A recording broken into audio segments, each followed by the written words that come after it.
Bismillahirrahmanirrahim. Assalamualaikum warahmatullahi wabarakatuh.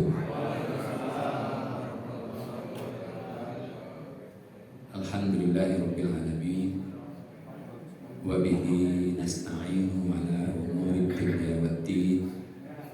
Wassalatu wassalamu ala asrofil anbiya'i wal mursalin Sayyidina Muhammadin wa ala alihi wa ashabihi ajma'in. Asyhadu an la ilaha illallah wahdahu la syarika lah wa asyhadu anna Muhammadan abduhu wa rasuluh. Allahumma shalli wa sallim wa barik ala sayyidina Muhammadin wa ala alihi wa sahbihi.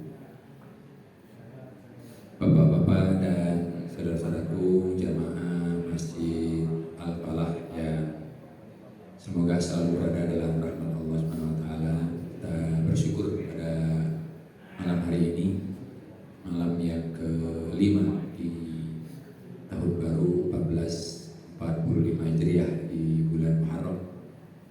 Kita diberikan panjang umur dan berbagai macam nikmat yang lain sehingga kita melaksanakan segala aktivitas kita, termasuk sholat Jumat, sholat maghrib berjamaah di masjid kita ini.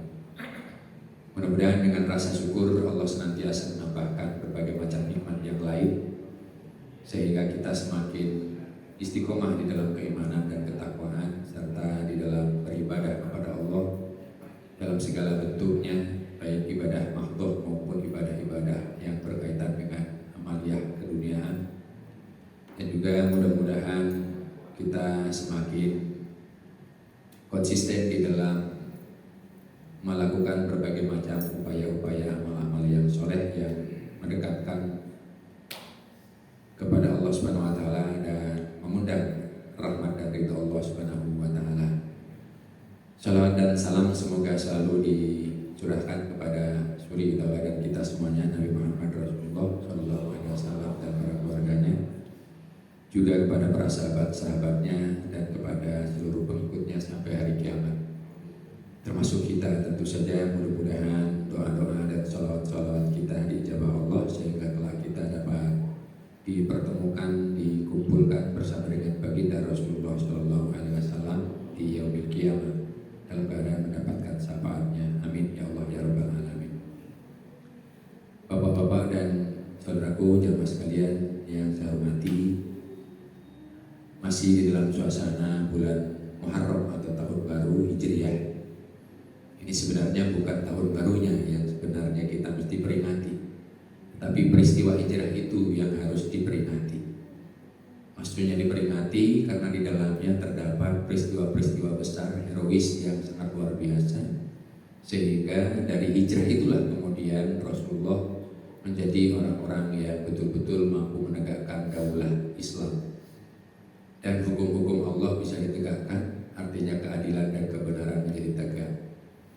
Perpecahan dan perselisihan di antara umat Islam bisa dipersatukan. Kemudian kelemahan dan kesulitan kaum muslimin juga bisa mendapatkan pertolongan dari Allah, yakni ekonomi kemudian bangkit. Kemudian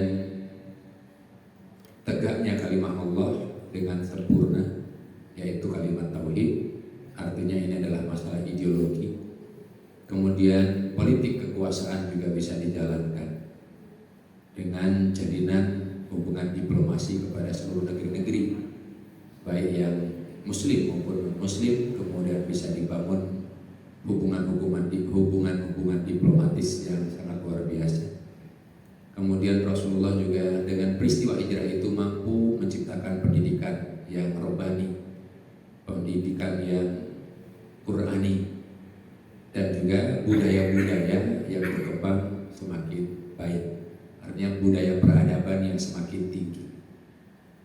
Dan juga di dalam masalah sistem pertahanan dan keamanan, kalau istilah kita yaitu hankam rata, ya, pertahanan dan keamanan rakyat semesta, itu dibangun ketika Rasulullah SAW sudah melaksanakan peristiwa hijrah itu. Nah, oleh karena itu sebenarnya perintah Allah untuk menjadikan peristiwa hijrah itu untuk diingat-ingat sangat jelas. Jadi bukan merayakan tahun barunya, tetapi peristiwa hijrahnya itu yang sebenarnya kita ingin pelajari, kemudian diambil hikmah serta dicontoh segala sesuatu yang dibangun oleh Rasulullah SAW berkaitan dengan peristiwa hijrah itu. Sebab tahun baru Hijriah itu ditetapkan oleh Umar bin Khattab. Artinya setelah sekian tahun Rasulullah tiada. Kalau ditanya ada nggak contohnya dari Rasul, tidak ada. Tapi maksudnya penanggalan tahun pertama itu kapan? Kan begitu maksudnya. Kalau bulannya sudah jelas, bulan Muharram itu adalah hari atau bulan pertama di bulan Islam. Ya, tapi maksudnya tahun ke-1-nya, kedua, ketiga dan sebagainya itu dimulainya kapan? Yaitu peristiwa hijrahnya Rasulullah SAW itu tahun pertama. Sehingga ketika Umar bin Khattab menjadi Amirul Mukminin sudah tidak tahun pertama, tapi sudah dikurangi. Ya setelah masa hijrah Nabi itu ya berarti Rasulullah di Madinah sudah 10 tahun kurang lebih. Kemudian ditambah Abu Bakar menjadi khalifah kurang lebih 2,5 tahun atau 3 tahun, berarti 13 tahun. Kemudian Umar bin Khattab menjadi khalifah itu sudah hampir 15 tahun. Jadi sudah tahun ke-15 Umar bin Khattab kurang lebih menjadi Amirul Mukminin. Tapi ketika ditanya kapan tahun pertama itu dimulai, ditetapkan ketika Rasulullah SAW itu hijrah. Jadi bapak-bapak dan saudaraku kaum muslimin jangan salah mengerti. Kalau kita mengagungkan peristiwa hijrah itu dalam arti mengagungkan syiar-syiar Allah, bukan merayakan tahun barunya, ya, sehingga nanti kemudian timbul perselisihan di situ. Ya. Nah, sebab peristiwa hijrah itu memang perintah Allah dan Allah juga mengingatkan supaya kita mengingatnya sebagai umat Rasulullah SAW. Kita bisa lihat peristiwa hijrah itu, ya, perintahnya ada di dalam surat Al-Anfal dari ayat ke-26 kemudian sampai ayat 30. Di dalam surat Al-Anfal ayat 36 Allah mengingatkan, a'udzubillahi minasyaitonirrajim, wadhkuru idh antum qalilun mustad'afuna fil ardi takhafuna ayat takhaffakum nasu fa'awakum wa ayyadakum binashrihi wa razaqakum minat thayyibati la'allakum tashkurun. Jadi di situ ada perintah dan ingatlah. Artinya ingatlah, dia ingat-ingat gitu peristiwa itu. Ketika apa? Ketika kalian wahai para muhajirin masih berjumlah sedikit, artinya tertindas. Sedikit itu berarti minoritas, sehingga tidak mampu menegakkan apa yang kita maui, kan begitu. Lagi tertindas di bumi, yaitu di Mekah, dan kamu takut orang-orang Mekah akan menculik kalian. Maka dia memberi tempat kalian untuk menetap. Itulah untuk kita berhijrah atau berhijrah kaum muhajirin, dan dijadikannya kamu kuat dengan pertolongannya yang jumlahnya sedikit, tapi setelah hijrah itu menjadi kuat. Karena apa? Kaum muslimin, kaum mukminin bersatu. Kekuatannya di situ. Allah jadikannya kalian kuat dengan pertolongannya dan diberinya kalian rizki yang baik-baik. Ini masalah ekonomi tadi. Ya. Yang baik-baik agar kalian bersyukur. Nah ini perintahnya bukan kepada Nabi saja, ayat ini berlaku untuk seluruh umatnya. Ingatlah peristiwa itu. Ketika jumlahnya masih sedikit, masih minoritas, artinya kita tidak punya kedaulatan untuk menegakkan ajaran agama, untuk membangun ekonomi yang merdeka, untuk menegakkan sistem hukum dan peradilan yang independen. Yang independen merdeka juga, independen dengan bahasa Inggris ya, artinya juga merdeka. Dan seterusnya. Nah ini peristiwa ini harus menjadi bimbingan bagi setiap muslim dan orang yang beriman supaya kita memiliki kedaulatan, kemerdekaan dalam segala aspek kehidupan kita. Tidak dipersulit urusan-urusan kita untuk mewujudkan bahwa ajaran agama itu membawa kemakmuran, membawa kedamaian, membawa keadilan. Ya, nah ini adalah bagian dari peristiwa yang mesti diingat-ingat. Jadi sekali lagi Bapak dan Ibu dan Saudaraku, kalau kita merayakan Muharram itu, hijrah Nabi itu bukan tahun barunya. Ya walaupun orang juga akan mengingatnya tahun barunya karena untuk mengalihkan perhatian kaum muslimin supaya tidak terjebak kepada perayaan tahun baru agama-agama di luar Islam. Tapi sebenarnya perintahnya mengingat peristiwa hijrah itu. Kemudian di ayat yang ke-7, ayat 27, ya ayyuhalladzina amanu la takhunullaha war rasul wa takhunu amanatikum la'allakum wa antum ta'lamun. Wahai orang-orang yang beriman, janganlah kalian mengkhianati Allah dan jangan mengkhianati Rasul, dan juga jangan kalian mengkhianati amanat-amanat yang dipercayakan kepada kalian sedangkan kalian mengetahui. Nah ini perintah berikutnya, Amanah Allah, amanah Rasul kita supaya sami'na wa ata'na terhadap ketetapan hukum-hukum urusan-urusan yang sudah Allah bimbing. Kan begitu Bapak, betul nggak nih kira-kira? Ya, di dalam ayat yang lain surat An-Nur itu jelaskan ya, tidak ada ya perkataan bagi setiap orang yang beriman apabila Allah sudah menetapkan suatu perkara, suatu hukum, suatu petunjuk, kemudian alasan yang lain kecuali mereka akan mengatakan sami'na wa ata'na. Itulah ciri-ciri orang yang beriman dan bertakwa. Sehingga dengan amanah ini siapapun yang diberi amanah maka dia tidak boleh berkhianat terhadap amanahnya. Artinya tidak boleh berdusta, tidak boleh berjanji palsu, tidak boleh mengkhianati tugas sebagai orang-orang yang dipercaya dalam segala halnya. Kemudian yang ayat 30 saya loncat saja, sebab di ayat yang ke-28 itu bahwasanya harta dan anak-anak kalian, di ayat 28-nya itu akan menjadi ujian dan cobaan. Ya bagi orang-orang yang ingin berhijrah itu harta dan anak-anak atau keluarga itu hambatan. Termasuk dalam hal menegakkan hukum dan keadilan. Coba pikir kalau misalnya yang dari narapidana pesakitan ternyata keluarga kita sendiri ya, sehingga walaupun korupsinya ya segudang misalnya begitu ya nggak bisa ditegakkan. Ini masalah amanah tadi. Makanya Allah ingatkan setiap muslim itu dalam masalah apapun kalau sudah jelas antara benar dan salah maka siapapun juga harus menegakkan kebenaran karena Allah.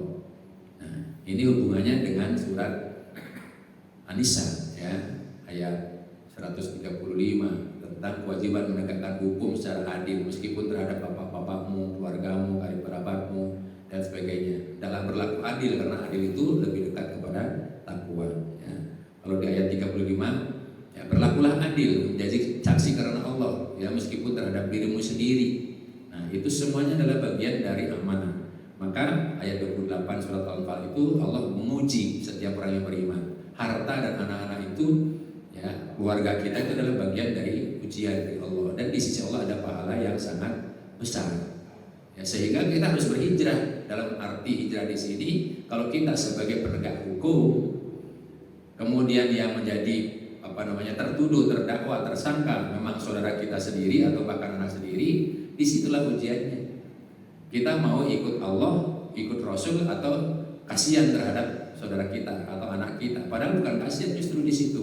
Malah di situ pelanggaran, penyimpangan, akhirnya kemudian celaka semuanya. Nah itulah masalahnya, bahwa itu adalah ujian. Lalu ayat 29, siapa yang bertakwa maka Allah akan kasih pembeda. Ya, in tattaqullaha yaj'al lakum furqana. Akan dikasih pembeda di situ. Artinya pembeda, orang yang bertakwa itu akan senantiasa lurus, berpijak kepada kebenaran, berpijak kepada keadilan, dan akhirnya dengan kebenaran dan keadilan itu kemudian timbullah kedamaian, timbullah ketentraman jiwa, timbullah optimisme, sehingga yang tadinya mau menyimpang jadi tidak menyimpang karena ditegakkan secara benar. Itulah pembeda. Dan setelah terjadi pembeda, jelas sekali mana yang salah, mana yang menyimpang, mana yang sesat, dan mana yang membawa kepada keselamatan, membawa rahmat dan membawa ridho dari Allah Subhanahu wa taala. Nah, itu kuncinya ketakwaan. Nah, baru di ayat yang ke-30 Allah menegaskan di sini wa idh yamkuru bikal ladzina kafaru liyusbituka aw yaqtuluka aw yukhrijuk wa yamkuruna wa yamkurullah wallahu khairul makirin. Dan ingatlah, kembali ditutup dengan ingatlah. Artinya ingat-ingat peristiwa itu. Ketika orang-orang kafir Quraisy memikirkan tipu daya kepada engkau Muhammad untuk menangkapmu dan memenjarakanmu atau membunuhmu atau mengusirmu. Mereka membuat tipu daya dan Allah menggagalkan tipu daya mereka itu. Allah adalah sebaik-baik pembalas tipu daya. Nah, ceritanya masalah hijrah ini sebenarnya Rasulullah sudah mengirim para sahabatnya termasuk keluarganya untuk berhijrah sebelum peristiwa hijrah yang ditetapkan dengan ayat ini. Sehingga sedikit demi sedikit sahabat-sahabat Rasulullah itu sudah mengungsi, sudah diungsikan. Ada yang ke Habsyi, ya, yang dikejar oleh Abu Sufyan ketika itu belum masuk Islam, ya, dan seterusnya. Nah, karena semakin hari sahabat-sahabat Rasulullah itu semakin bisa keluar, ternyata nggak bisa dicegah. Mereka mengancam Rasulullah sendiri. Rasulullah sejak bulan Zulhijjah itu bulan ke-12 di dalam kalender keislaman kita. Di bulan Zulhijjah itu Rasulullah menunggu kapan perintah Allah itu, ya, ya sahabat-sahabat sudah sedikit demi sedikit sudah pada keluar atau disuruh keluar, suruh hijrah. Ternyata tidak turun juga, ya. Kemudian bulan Muharram ditunggu juga peristiwa hijrah itu atau perintah hijrah itu tidak turun juga. Nah, baru turun setelah orang kafir musyrikin Quraisy itu melakukan permusyawaratan di Darun Nadwah, gedung ya, pertemuan besar. Kalau di kita mungkin gedung MPR, DPR barangkali, ya. Itu perumpamaan saja ya. Jadi pertemuan musyawarah besar di Darun Nadwah itu seluruh kabilah-kabilah yang ada di Mekah, orang-orang kafir musyrikin Quraisy itu memikirkan bagaimana supaya Rasulullah itu dicegah, jangan sampai bisa keluar, jangan sampai dakwah itu kemudian berkembang. Mereka rapat sampai menjelang pagi. Termasuk di antara peserta rapat besar itu adalah iblis yang menyamar menjadi seorang tua. Ya, kemudian berbagai macam pendapat dan sebagainya belum disepakati. Nah, kemudian orang tua itu memberikan pendapat tadi supaya dibunuh saja Nabi Muhammad ini. Ya, supaya nanti tidak dipersalahkan, sepakat seluruh kabilah orang kafir musyrikin Quraisy itu, 7 kabilah besar itu kemudian sepakat nanti kalau keluarganya minta tebusan atau minta diat, ya kita tanggung sama-sama, iuran sama-sama. Ya, begitu. Itu sudah diputuskan, disetujui. Akhirnya dari 7 kabilah besar itulah dipanggil preman-preman, istilah sekarang ya barangkali ya, algojo yang paling berani, yang paling kuat, yang paling tega, untuk besok malam mengeksekusi Rasulullah Shallallahu Alaihi Wasallam. Itu terjadi rapat di Darun Nadwah itu di bulan Safar tanggal 26, ya, Rabu malam atau malam Kamis tanggal 26 di bulan Safar. Jadi tidak di bulan Muharram tapi bulan Safar. Itu tanggal 26, artinya sudah di akhir-akhir. Nah, tanggal 26 itu kemudian hari Kamisnya itu tanggal 27, ya. Hari Kamisnya itu malam 27, ya. Hari Rabu 26 Safar, malam Kamis berarti Rabu malam itu tanggal 27. Waktu duha kemudian Rasulullah diberitahu oleh Allah SWT setelah mereka sepakat melakukan tipu daya dan makar tersebut, hendak ditangkap bahkan hendak dibunuh. Maka Allah menurunkan wahyu surat Al-Anfal 26 sampai 30 ini. Baru setelah waktu duha mendapat firman Allah ini, wahyu ini, Rasulullah kemudian dengan bersembunyi-sembunyi menggunakan, sekarang mungkin istilahnya jaket yang ada tutup kepalanya gitu ya, kemudian menggunakan masker gitu ya, atau topeng atau apalah, pokoknya penutup muka, kemudian mendatangi Abu Bakar, ya, sahabat dan mertuanya. Jadi datangi kemudian mengajak Abu Bakar, malam ini kita harus bergerak karena perintah sudah turun, dibacakanlah ayat itu. Kemudian Abu Bakar tanpa tengok-tengok, tanpa membantah, ya siap, samina wa ata'na. Kemudian dihubungi keluarganya, ya, Abdullah ya bin Abu Bakar itu, ya, untuk menjadi penunjuk jalan. Kemudian Asma binti Abu Bakar, ya, itu untuk nanti siap-siap mengirim makanan di mana diberitahu oleh penunjuk jalan atau oleh kakaknya. Ya, yang tahu cuma itu Abu Bakar, kemudian anaknya yang nanti menjadi penunjuk jalan, ya. Kemudian Asma binti Abu Bakar ini nanti untuk mengirimkan makanan di mana Rasulullah harus dikirimi makanan. Sementara keluarga Rasulullah sendiri sudah tidak diberitahu, termasuk Ali bin Abi Thalib. Hanya ketika waktu Asyar kemudian Rasulullah memanggil Ali, ya, sahabat, ya, dan keponakan sekaligus menantunya, supaya nanti malam dia tidur di tempat tidurnya Rasulullah dengan berselimut kain beludru atau kain yang berwarna hijau di tempat itu. Ketika ditanya ada apa, rahasia, gitu kan. Jadi perjuangan itu kadang-kadang perlu rahasia, Pak. Memang tidak bisa semua hal yang penting itu kemudian diumbar, gitu, apalagi lewat WhatsApp di mana-mana, gitu ya. Jadi kadang-kadang kita harus cerdik juga, gitu ya. Nah, kemudian Rasulullah merencanakan di suatu tempat ketemu dengan Abu Bakar, kemudian nanti bergerak. Nah, itu peristiwanya tanggal 27 bulan Safar, yaitu malam Jumat di hari Kamis. Nah, kemudian malam hari sholat maghrib di rumah, sholat isya di rumah Rasulullah, yang sekarang ini, ya, itu yang dekat Raudhah itu, ya. Kemudian di luar rumah itu sejak sore sudah ada pasukan yang ingin menggerebek Rasulullah yang 7 tadi. pasukan, ya, detasmen khusus, ya, yang 7 orang. Detasmen khusus betul apa namanya Pak? Detasmen khusus ya. Kalau di sekarang namanya itu ya Pak ya. Saya nggak sebut ya Pak ya. Itu istilah sekarang. Kalau dulu itu 7 orang itulah ya yang siap untuk mengeksekusi Rasulullah, menangkap Rasulullah. Dari siang udah diintip-intip, jadi begitu ya. Kemudian Rasulullah bersiap ya dengan bekal yang memang sudah dipersiapkan. Lalu di luar itu sudah jelas mereka makin merangsek ya, makin mengendap-endap di luar rumah Rasulullah. Ali sudah siap ya, sudah siap di rumah itu. Nah kemudian Ba'da Isya Rasulullah kemudian sudah siap mau ditangkap ya, pagi harinya mau dieksekusi kan begitu ya, ditangkap untuk dieksekusi. Malam itu Ba'da Isya Rasulullah kemudian bersiap keluar untuk menghilangkan pandangan mereka supaya bisa lolos. Maka Rasulullah Shallallahu Alaihi Wasallam membaca surat Yasin atau satu ayat Yasin, surat Yasin ayat yang ke-9. Wa ja'alna min baini aydihim sadda wa min khalfihim sadda fa arsaynahum fa hum la yusir, sambil menggenggam pasir ya di dalam rumahnya itu. Jadi rumah Rasulullah tidak keramik ya, pasir ketika itu. Digenggamlah itu sambil dibacakan surat Yasin ayat 9 tersebut, kemudian ditaburkan, dilempar-lemparkan dari dalam rumah itu ke arah di mana pasukan detasmen khusus tadi sedang mengendap-endap begitu ya. Nah, kemudian dengan cara seperti itu Allah menutup pandangan mereka, dijadikan dinding di depan mereka dan di belakang mereka sehingga mereka tidak bisa melihat. Rasulullah keluar dari pintu rumahnya ya, melenggang saja keluar gitu, tapi mereka ya nggak lihat.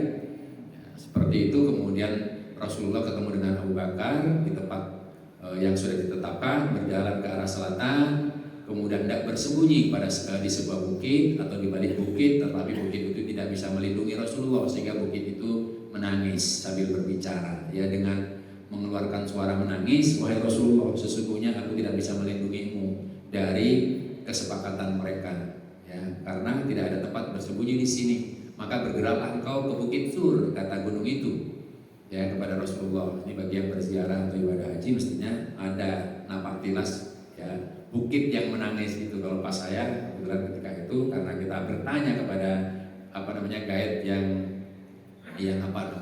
yang membimbing kita. Jadi kita sudah tahu Pak Bukit Sur itu di mana, kemudian bukit yang menangis kan kita tahu sejarahnya, sehingga kita bisa tanya kepada pembimbing haji, pembimbing umroh, akhirnya diantar. Nah, kemudian dari situ Rasulullah langsung naik ke Bukit Sur yang naik jaraknya 6.000 kaki dari atas permukaan air laut ya. 6.000 meter bukan 6.000 kaki, 6.000 meter, kurang lebih 6 kilometer ya. Disitulah kemudian Rasulullah naik ke sana, malam itu juga bersembunyi di situ. Karena terus dikejar. Pagi harinya mereka bingung loh, kok begitu menjelang subuh dianggap Rasulullah sedang tidur, digobrak rumahnya. Di situ ketemu sedang tidur, ternyata Ali. Bingung mereka ya, kemudian dicari. Nah, sampai mereka itu membawa orang yang bisa berfungsi seperti anjing pelacak, mengendus-endus tapaknya Rasulullah. Diikuti terus gitu ya. Ketemulah itu ternyata di Bukit Sur. Ya. Rasulullah sudah bersembunyi di bawah Bukit Sur, itu lubang di bawah di bawah batu-batuan di atas bukit tadi. Nah, ketika dicari-cari terus jejaknya memang ke situ, tapi kok di situ nggak ada. Nah, di atas batu ada merpati yang sedang bertelur, ya, mengerami telurnya. Kemudian ada lubang, yang lubang itu kalau kita masuk itu harus agak miring Pak. Kalau perutnya gendut nggak bisa masuk. Ya. Jadi kami waktu itu masih kurus ya. Jadi dengan ayah saya itu harus bergiliran Pak. Hanya cukup untuk 2 orang, nggak bisa banyak. Ya, 2 orang keluar baru giliran masuk lagi gitu. Nah, kalau seandainya itu pasukan 7 orang tadi itu melihat ke bawah, pasti kelihatan kaki Rasulullah dan kaki Abu Bakar orang saling berhimpitan. Ya. Tapi qadarullah, ya, sampai Abu Bakar itu sudah menangis dan menggigil.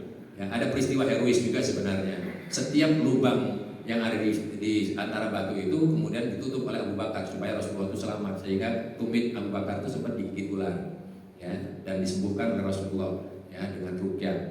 Tapi ketika pasukan itu lihat di waktu siang hari, kalau seandainya dia melihat ke bawah kelihatan pasti, walaupun ada sarang laba-labanya. Tapi Rasulullah kemudian mendinginkan ya suasana dengan menyebut la tahzan innallaha ma'ana. Dan itu ada juga ayat Al-Qur'an di surat At-Taubah ya. Lalu selamatlah itu. Tapi Rasulullah bersembunyi selama 3 malam di situ. Jadi tanggal 28, 29, ya 27, 28, 29 karena penanggalan hijrah biasanya 29 hari. Nah, setiap malam Asma binti Abu Bakar itu mengirimkan makanan, ya, mengirimkan makanan secara sembunyi-sembunyi tentu saja karena Abdullah memberitahu di mana dan sebagainya. Jadi diawasi oleh kakaknya, terus dikawal sampai kemudian bisa mengirimkan makanan selama 3 hari tersebut. Inilah kemarin yang kita motivasi kepada ibu-ibu Pak yang Bogor Ngaus Quran itu supaya berjalan dari Sepur sampai ke Al-Mutakin. Karena tujuannya apa? Asma binti Abu Bakar aja naik ke gunung seperti itu malam hari berani kan gitu kuat. Ya, masa iya kita nggak ini? Itu adalah hikmahnya kita memperingati hijrah Nabi. Nah kemudian ya di waktu fajar sebelum subuh Rasulullah keluar dan itu mulai tanggal 1 Rabiul Awal ya Rabiul Awal itu tepatnya berarti hari Senin. Hari Senin Rasulullah keluar dari Wasur kemudian berjalan tapi tetap diikuti sama mereka, diikuti dengan pasukan pemanah dan sebagainya. Ya singkat cerita kemudian sampai yaitu hari Senin kemudian sampai di masjid di Kuba ya di Kuba hari Jumat ya hari Jumat pagi maaf bukan hari Jumat Senin itu kurang lebih berjalan 7 hari ya tanggal 1 sampai tanggal 8 berarti hari baru Senin, Selasa, Rabu, Kamis, Jumat, hari Senin lagi. Hari Senin sampai di Kuba membangun masjid yang disebut dengan Masjid Kuba. Ya, kemudian tinggal di situ beberapa hari. Kemudian tanggal 8, 9 bergerak. Ya, ketika bergerak sampailah di pinggiran kota Madinah yang sekarang ini. Ya, itu hari Jumat. Ya, hari Jumat siang hari jam 11. Kemudian Rasulullah beristirahat di sebuah tempat yang sekarang disebut dengan Masjid Jumat. Ya, dibangunlah sebuah masjid untuk melaksanakan sholat Jumat di situ bersama dengan orang-orang Muhajirin dan orang-orang Ansor yang sudah menemui Rasulullah. Itu pertama kali kurang lebih 40 orang di situ melaksanakan Jumat yang pertama kali di hari Jumat di tempat yang sudah di pinggiran kota Madinah sekarang ini. Selesai sholat Jumat, Rasulullah melanjutkan perjalanan sampai di sebuah tempat yang sekarang disebut Masjid Nabawi. Itu adalah dulunya pohon kurma yang dimiliki oleh 2 anak kembar ya yatim piatu ya anak-anak yatim piatu milik yatim piatu. Kemudian disitulah Rasulullah menginap karena mereka berebut semuanya berebut untuk bagaimana menjamu Rasulullah untuk menginap di tempatnya. Tetapi Rasulullah mengatakan di mana untaku itu menderum disitulah aku akan menginap ya. Lalu sore hari waktu asar disitulah kemudian Rasulullah menginap karena di tempat itu. Tapi Rasulullah kemudian mengirim orang-orang Ansor untuk bertanya ini tanah milik siapa? Dijawab oleh orang-orang Ansor bahwa tanah ini milik 2 orang anak yatim ya, yang kembar. Lalu Rasulullah mengutus supaya membujuk anak yatim itu supaya tanah tersebut dibeli oleh Rasulullah. Tapi anak yatimnya bersumpah demi Allah mau dibeli berapapun juga nggak akan kami jual. Kompak Pak. Ya, tapi langsung menemui Rasulullah, tidak dijual dengan harga berapapun. Begitu menemui Rasulullah ternyata dia sudah punya keinginan wakaf akan diwakafkan kepada Rasulullah. Ini luar biasa Pak, padahal yatim Pak, peninggalannya cuma itu. Nah kemudian diwakafkan dan disitulah Rasulullah membangun masjid yang sekarang disebut Masjid Nabawi itu. Nah itu tanggal 12 Rabiul Awal. Jadi tolak al-badru, marhaba dan sebagainya itu sebenarnya dibaca oleh orang Ansor itu ya ketika Rasulullah hijrah, bukan maulidnya gitu loh. Jadi sekaligus bisa meluruskan sebenarnya peristiwa itu sebenarnya peristiwa hijrah. 12 Rabiul Awal juga di situ hari Jumat sampainya di Madinah atau di Yasrib. Disitulah orang-orang di loteng, di lantai 2 dan sebagainya. Kemudian ada yang takbir, ada yang tolal badru alaina min saniyati wajib syukru alaina. Dan itulah yang dibaca sebenarnya ketika peristiwa hijrah. Makanya kita mesti menafaktilasi itu supaya paham. Ya singkat cerita pokoknya hijrahnya Nabi itu dalam rangka untuk membangun kedaulatan. Ya, kedaulatan itu dimulai dari Ipolexos Hankam Rata. Nah itu, dan itu sebenarnya diinspirasi peristiwa hijrah oleh ulama-ulama kita membangun negara kita, memerdekakan negara kita. Itu sebenarnya Piagam Madinah itu yang ditiru. Kemudian timbullah atau terumuslah Pancasila yang 5 itu. peristiwanya adalah mencontoh bagaimana Rasulullah itu membangun kedaulatan ketika masih kecil, jumlahnya ya dijajah dan seterusnya, lalu ingin merdeka. Nah, ini yang mesti menjadi pelajaran sebenarnya. Rasulullah kemudian di Madinah membangun persatuan dan kesatuan, mempersaudarakan antara kaum Muhajirin dan Ansor, sehingga mereka layaknya seperti orang yang memang bersaudara gitu ya. Sampai-sampai hampir-hampir ada orang yang akan mewariskan segala sesuatunya, kemudian ditegur ya, sesungguhnya waris itu hanya untuk yang memang senasab ya. Saking bersaudaranya. Disitulah sebenarnya perintah Allah kemudian ditegakkan. Perintah Allah dalam surat Ali Imran, wa'tasimu bihablillahi jami'an wa la tafarraqu, dan seterusnya ayat itu. Dan berpegang teguhlah kalian kepada tali agama Allah dan jangan bercerai-berai. Maka dari itu umat Islam di Indonesia ini nggak boleh bercerai-berai. Dan ini bagian dari kewajiban syariat bagi setiap muslim. Persatuan dan kesatuan itu lebih penting daripada perpecah belahan. Karena tidak boleh di ayat tersebut wala tafarraqu, jangan kalian berpecah belah. Sekarang ini umat Islam malah berpecah belah karena memang dihasut tadi untuk berpecah belah. Ya, ini bahaya. Ya, pertama, membangun persatuan dan kesatuan.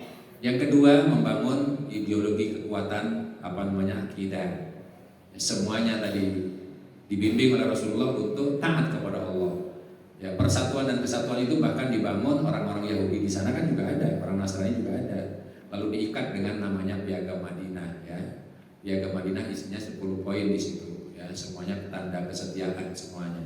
Tidak boleh berpecah belah. Kalau Madinah diserang, negara Madinah diserang, semua wajib untuk membelanya, nggak peduli agamanya apa. Itu kewajiban semuanya. Itulah yang dicontoh sebenarnya oleh negara kita ya di awal-awal kemerdekaan itu, yang disebut dengan Negara Kesatuan Republik Indonesia ya, dengan istilah yang sangat masyhur, dan bukan orang Islam yang sekarang ini melaksanakannya. Orang Islam malah yang tertuduh ya, yang dengan istilah Bhinneka Tunggal Ika.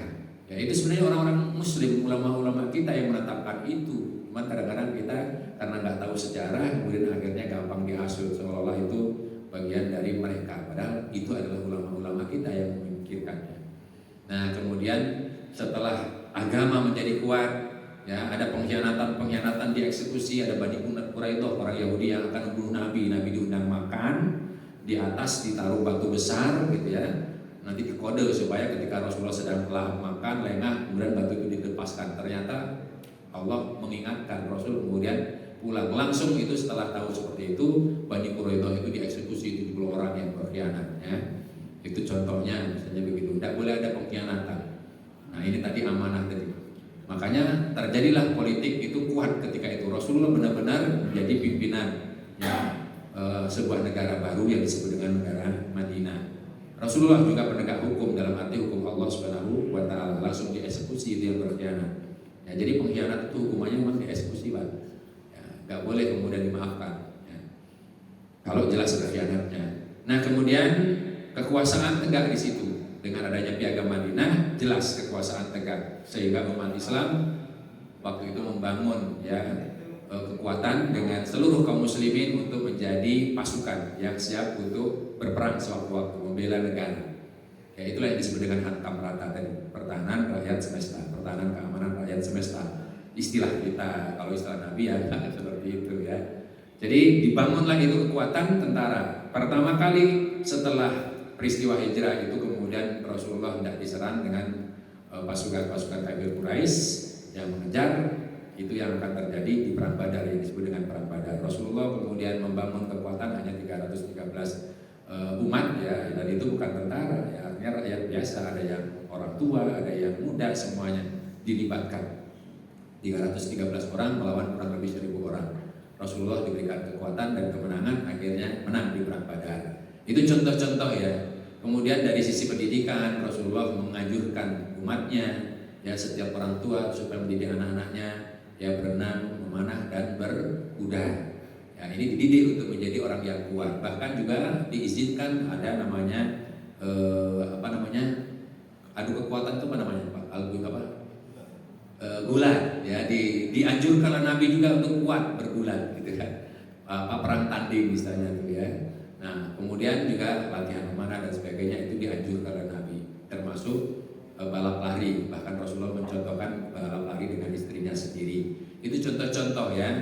Nah, kemudian membangun ekonomi bagaimana? Membangun ekonomi ada dua peristiwa besar ya, yang di Madinah dicontohkan atau ditetapkan Rasul. Pertama, Abdurrahman bin Auf.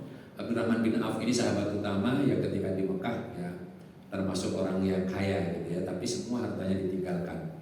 Kemudian ada yang menawari, ya, orang Ansor menawari untuk menceraikan salah satu istrinya supaya diperistri oleh Abdurrahman bin Auf saking persaudaranya. Tapi Abdurrahman bin Auf hijrahnya bukan karena harta, bukan karena wanita, itu hadisnya ya.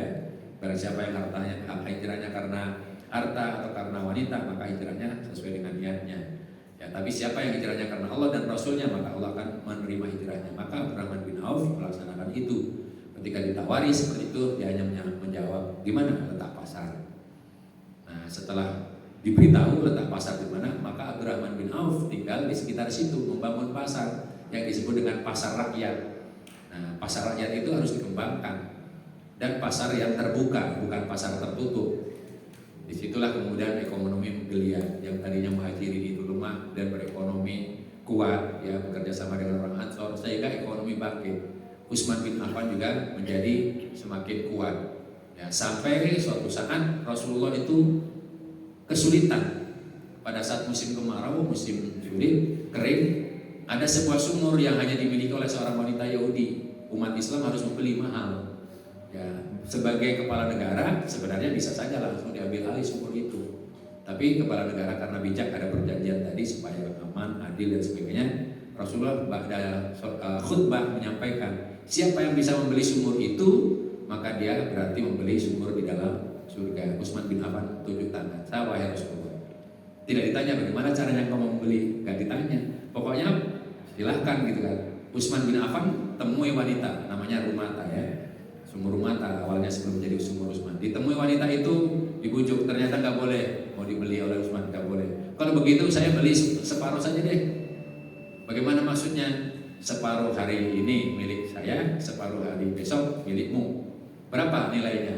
Ya, disepakati. Mahal ketika itu. Kalau menurut sejarah itu hitungan rupiahnya 200 jutaan gitu ya. Beli giliran maksudnya. Hari ini milik Utsman yang dibeli dengan 200 juta tadi, besok milik si ibu tadi. Ya. Sehingga kalau pas giliran Utsman berhak menjual, hasil jualannya masuk ke Utsman. Kalau milik seorang wanita berhak menjual, masuk ke wanita tadi penjualannya. Nah, seminggu setelah dibeli, setelah sepakat sahamnya sudah dibeli, Utsman bin Affan tahu harganya berapa. Ya, ketika di katakanlah misalnya 20.000 satu ember untuk minum begitu ya, keperluan minum. Utsman setelah seminggu kemudian dijual separuhnya 10.000 per ember. Sehingga orang berbondong-bondong pindah belinya ketika giliran Utsman. Nah, yang beli di giliran punya wanita Yahudi sedikit. Tahu seperti itu, wanita Yahudi kemudian turunkan harga sama, dibuat 10.000 per ember. Utsman pikir lagi, 2 minggu berikutnya diturunkan menjadi 5.000. Si ibu khawatir, wah bakal bangkrut ini kalau modelnya begini. Akhirnya disamakan lagi 5.000. Kemudian oleh Utsman bin Affan 2 minggu berikutnya digratiskan semuanya pas giliran dia, sehingga orang bodong-bodong di situ. Akhirnya wanita Yahudi datang ke Utsman, kalau begitu beli saja semua sahamnya deh, saya bakal rugi kalau begini.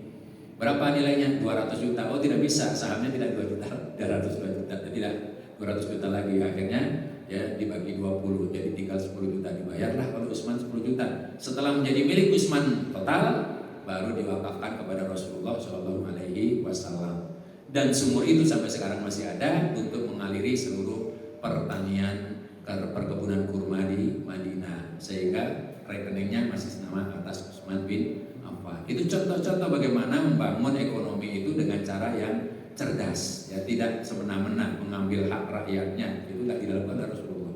Itu contoh-contoh saja ya. Karena itu Bapak dan Saudaraku, waktu Isya sudah tiba. Kesimpulannya bahwa peristiwa hijrah Rasulullah itu adalah peristiwa yang harus kita peringati, mengambil hikmah. Tujuannya supaya apa? Umat Islam berdaulat. Nah, artinya berdaulat memiliki kekuasaan. Dengan kekuasaan maka tegaklah hukum Allah. Kemudian umat Islam menjadi merdeka, bisa menegakkan hukum Allah dengan benar. Itu yang harus kita pikirkan. Di negara kita juga demikian.